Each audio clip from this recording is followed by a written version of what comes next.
大家好，歡迎嚟到我嘅頻道。今日我整嘅係番茄燴豆腐，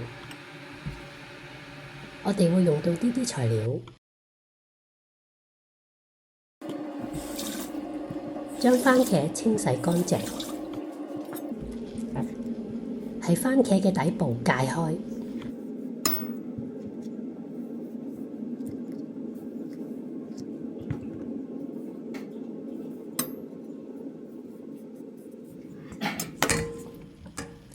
放入大盤裏邊，倒入滾水，蓋過番茄就得㗎喇。擺喺度等大概10分鐘，將啲豆腐拎佢出嚟，然之後將佢切件，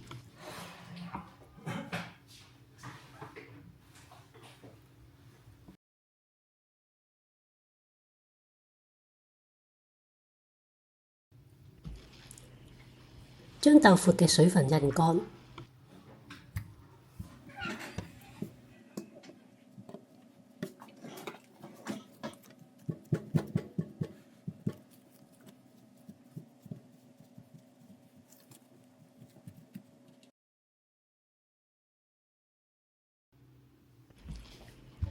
浸過滾水嘅番茄，啲皮係好容易撕走㗎。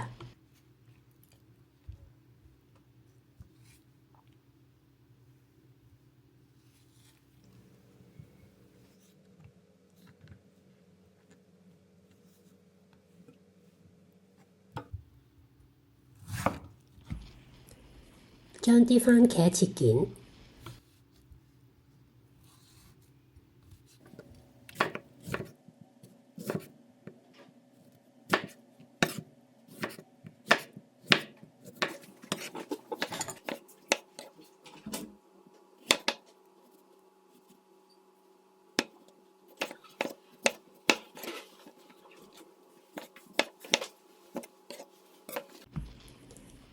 材料都準備好啦，將個鑊燒紅，跟住落油，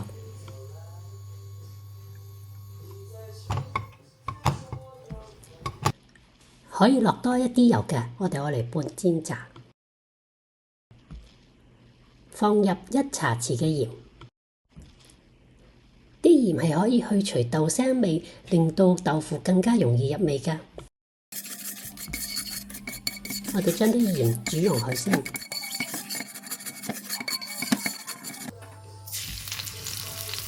啲鹽溶咗之後呢，我哋就將啲豆腐放入去，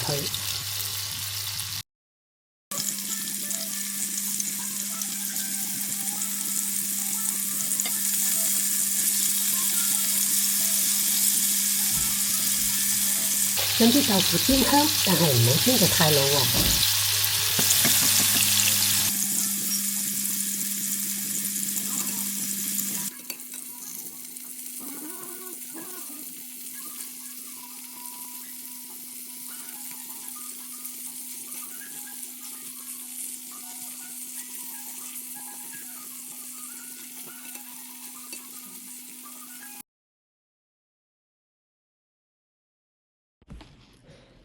煎到佢微微金黃色咁就得㗎喇。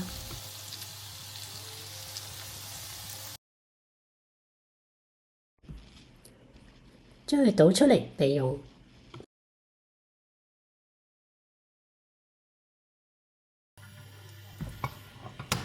重新燒熱個鑊，然後落啲油落去，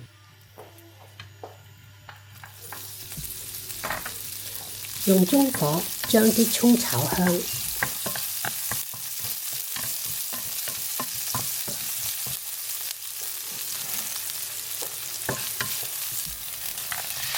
炒香咗之後，我哋將啲番茄倒入去，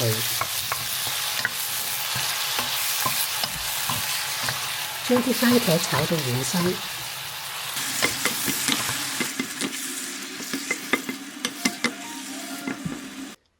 而家嚟預備一個芡粉水，1個湯匙嘅清水同埋1個茶匙嘅豆粉，將佢哋攪勻備用。半個茶匙嘅糖，1個茶匙嘅鹽，少少雞粉，將佢哋攪勻啦。跟住我哋加入適量嘅開水，大概1/4杯到啦。啲水滾咗啦，我哋將啲豆腐擺入去，將啲豆腐盡量鋪咗喺醬汁上邊。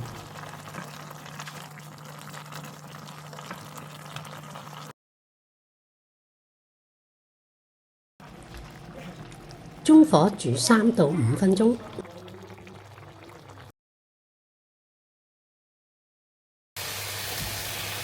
將啲葱段加埋入去，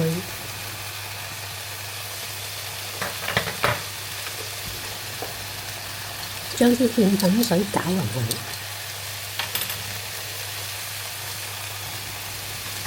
慢慢咁加入醬汁裏邊。將佢哋攪拌均勻，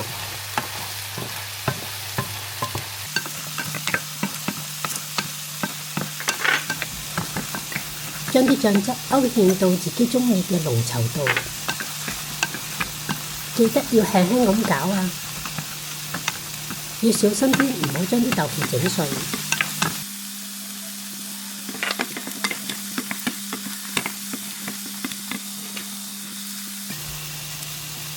最後加入少少麻油，大概半個茶匙度啦。